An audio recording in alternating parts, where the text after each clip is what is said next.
Moses Cone Memorial Park.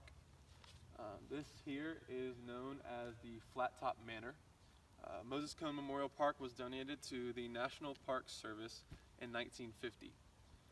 This house was owned by Moses Cone, who was an entrepreneur that I'll dive into depth a little bit, but just a little bit on the house. The manor, which once was a esteemed home and manor in the late 1800s and early 1900s, has now become a craft center, one of 5 on this part of the Blue Ridge Parkway, which the house is off of the Blue Ridge Parkway, and this is one of the most historical markers on the parkway. The house is also has 3,500 acres, 23 rooms, and 1,300 square feet. Clearly you can see all of the land. That was owned by Moses Cone, and it has even a very nice view of the Bass Lake, which you can see down here through these trees. The house was set up so nicely that it had a great view of the lake. Unfortunately, because we're at 3,500 plus feet of elevation, the fog today is really bad and you can't see it. But that is a really great quality of the house, is the view. So other parts of the house are the trails. You can see all throughout that there's many trails, hiking trails, walking trails, and even horseback riding trails, as the Cones owned horses, and now that it has become a national park, there are many people that come and visit and use all of these things. Now, just to tell you a little bit about Moses Cone was an entrepreneur, born June 29th, 1857 in Tennessee. He and his brother originally owned a grocery business in Tennessee with his family. They moved to Baltimore and got into textiles.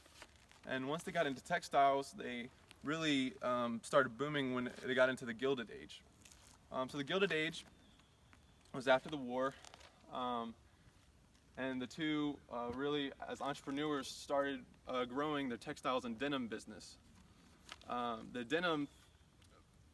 goal was to become the sole producers and the greatest producers of denim in the whole world. And ironically, that's exactly what happened. The brothers, obviously, as you can see by the magnificence of the manor and all of the land they were able to buy, were very successful and grew an amazing business. And still today, the business is still in existence. The Cone Brothers White Oak Mill still runs today and continues a relationship selling denim to Levi Strauss that has lasted over a century. Now, Cone died in 1908, unfortunately, and this house was still left to his wife, Bertha.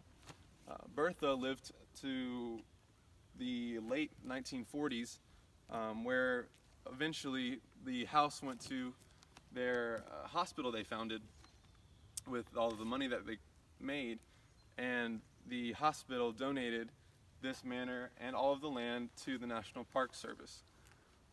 That is when it's become, in 1950, part of the National Park Service, which we can now use. So let's take a walk and we can just see some of the land and a little bit better view of the house and manor, and also talk a little bit more. The Gilded Age that all of Cone's money was created in was where the economy was doubled. Small businesses grew larger and larger, and this was all around 1900.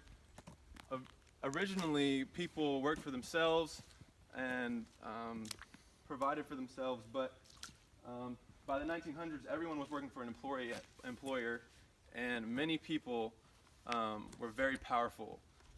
People like Andrew Carnegie, who worked for the railroads, people like that, but instead Moses Cone and his brother did it through denim and the textile business. So we'll keep walking on some of these trails. This is also, like I said, the craft center that many local artists and individuals use throughout the year. It's not used currently because it's just a seasonal use but it is used quite well throughout the year. But let's walk this way and see if we can take a look at the horse stables that are used for the carriage rides. Moses Cone had many carriages used at the time, and horses are still a very prevalent use today, as many people come from all over to ride their horses and walk on trails at this national park.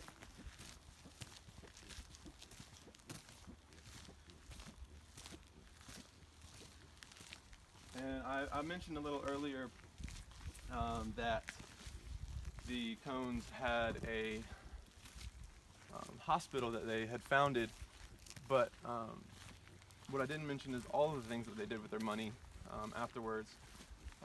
They also donated to Watauga Academy, which was a teacher institution that helped teachers, and actually ended up becoming Appalachian State University as it grew. He was a huge donor and founder of the college and of the academy, as well as they founded Moses Cone Health System and Hospital, where it's founded in Greensboro and still is in existence today, and a very large hospital in Greensboro that's used. Up here you'll see the carriage stables where they kept that, and you can see there's many people that come and are travelers that want to stop by Moses Cone House. And that's really the Moses Cone Park. Unfortunately, I really wish you could see Bass Lake and enjoy that, but hope you enjoyed getting to see Moses Cone Memorial Park.